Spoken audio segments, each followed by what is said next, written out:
What's going on, everybody? Mortem here, this time bringing you some highlights from this year's first Steam Next Fest. Steam Next Fest is an event held a few times a year by Steam, obviously, that showcases a bunch of demos from upcoming games, typically indies, but not always, so people can, of course, play them at least a little bit for themselves and make an opinion on them and give some coverage to games that otherwise might not receive it. As somebody who plays on Steam most of the time, it's something I always like to highlight and cover every time it comes around, which is obviously what we're doing here. But with that in mind, while I'm highlighting the stuff I played and enjoyed, there are always well over 1,000 demos in every one of these, so I could not possibly cover them all even if I wanted to. So if you played something you really enjoyed that isn't on this particular list, by all means add it to the comments below so people can, of course, find out about it. And then last but not least, before we fully jump into this, it's worth a mention that some of these games have had demos. This is usually because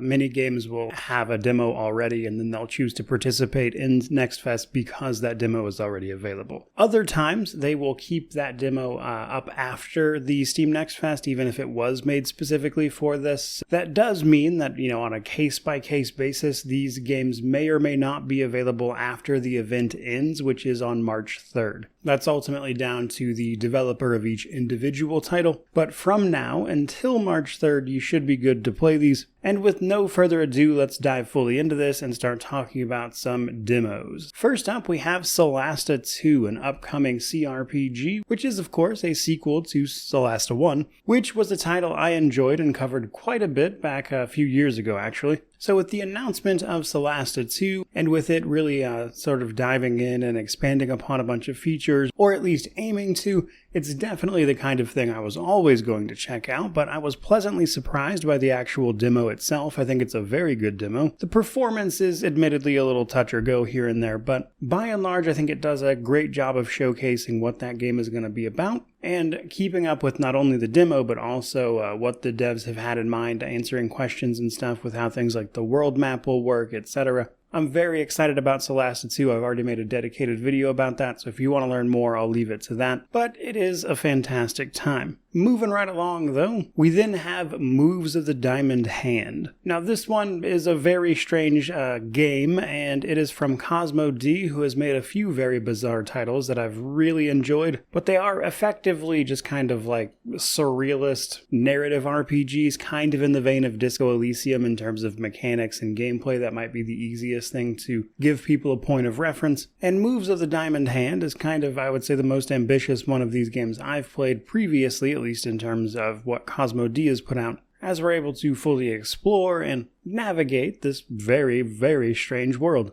Just yesterday, from the time of this video, I actually made another video explaining Moves of the Diamond Hand, so if you want a little more info there, it's probably best left to that video, but ultimately, it's a very weird little game, and I enjoyed all of it. Which brings us to number 3 with Yes, Your Grace, Snowfall. This is one of those where I'm like 90% sure this demo was available prior to the festival itself, but nonetheless, it gave me an opportunity to jump in and check it out because I had heard good things about the game's previous entry, which I believe was just called Yes, Your Grace. The gist here is that you take on the role of a king trying to manage a kingdom that is constantly under threat, and you're going to have to make decisions about where and how to spend your various bits of manpower, while also trying to take care of your own family. And just from playing this demo, I can see why people enjoyed the title itself so much, as I've heard nothing but good things about it, and as another sort of narrative adventure where you make your own way through the title and, the game reacts to your choices accordingly, it seems like a really good time. I believe that one is actually supposed to be releasing this year as well, relatively soon. And I'm going to keep an eye on it. I enjoyed this demo a lot, and I may well just play more of it, in fact. Now, right after that, we then have Stygian, Outer Gods. So this is a Cthulhu Mythos title that I would say is very similar to Call of Cthulhu, which came out a few years back. That is to say, the video game, mind you. Obviously, Call of Cthulhu as a title has been used many times over, but Stygian Outer Gods takes a lot, I would say, from Call of Cthulhu, and, whether or not that's intentional or just the fact that a lot of Cthulhu mythos is,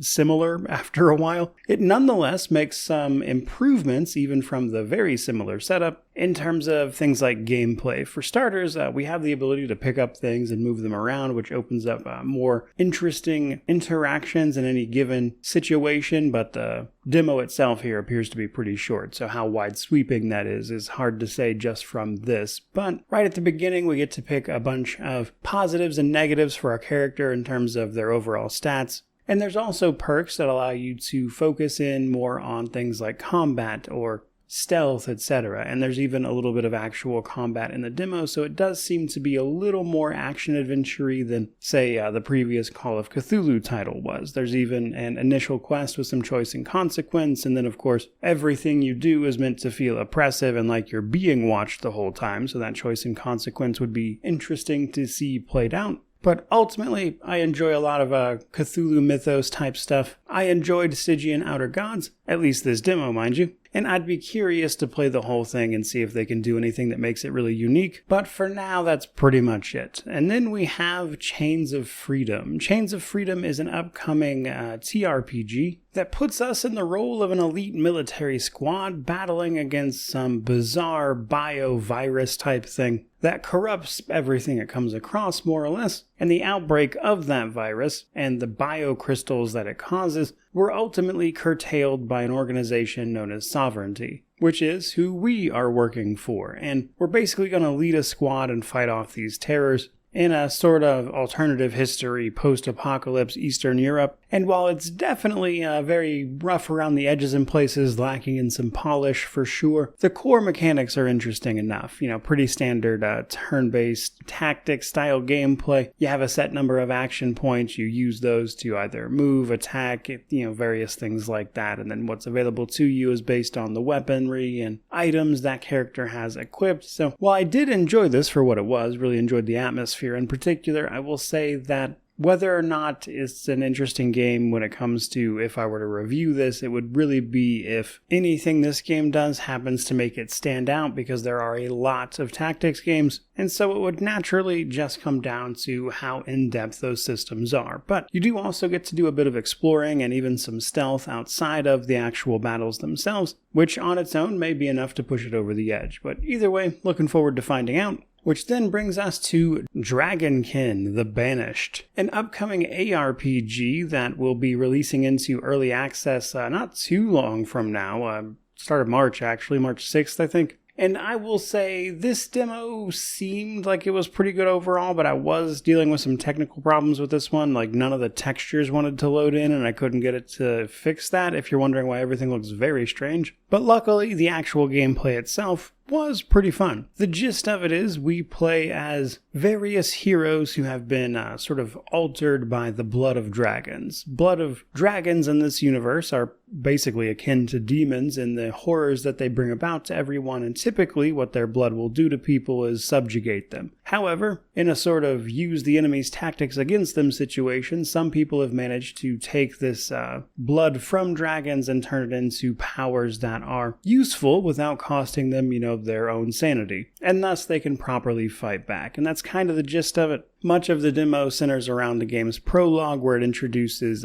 several of the general class types and some of the stuff you could potentially do with those builds at a high level, and the gameplay of that was really fun. But as this is an ARPG, I think a lot of its success will ultimately come down to things like the itemization and how interesting it is to actually play each of these characters and what you can do with them to make them your own. And while you can explore a little bit of that in the demo, it's somewhat limited, but it does seem like you will have your own city to develop, multiple in-game activities, and their upgrade system that they call the Ancestral Grid, which also includes something called a Wormling, which appears to be just a little dragon follower that's going to follow you around and help you out in combat, which I thought was neat. So there's some potential there for sure, but ARPGs are a tricky market and we'll simply have to see what happens with this one, I imagine. Which then brings us to our final entry, which is Gothic Remake. So straight away, I will say that I'll probably have a separate video on this at some point in the future. this week probably because I have covered the Gothic series in its entirety previously, 1 through 3. And Gothic 1 is honestly a really great game, so seeing that being remade is of interest to me, of course. And I gotta say, while the demo is relatively limited, and we'll talk a little more about that in just a second actually, they really did nail like the exact layout of the introductory area where you get tossed into the mining colony. And it was really cool to see the detail with which they recreated that zone. A couple of things straight away. This updated demo, because if you remember there was a playable teaser a long time ago, the demo for this Steam Next Fest is the updated remake for the, in theory, upcoming release, though no release dates or anything like that on that yet. Now, one key difference, though, is that the demo here does not actually put you in the role of the nameless hero. The remake itself does follow the story of Gothic and everything, but for the sake of this demo,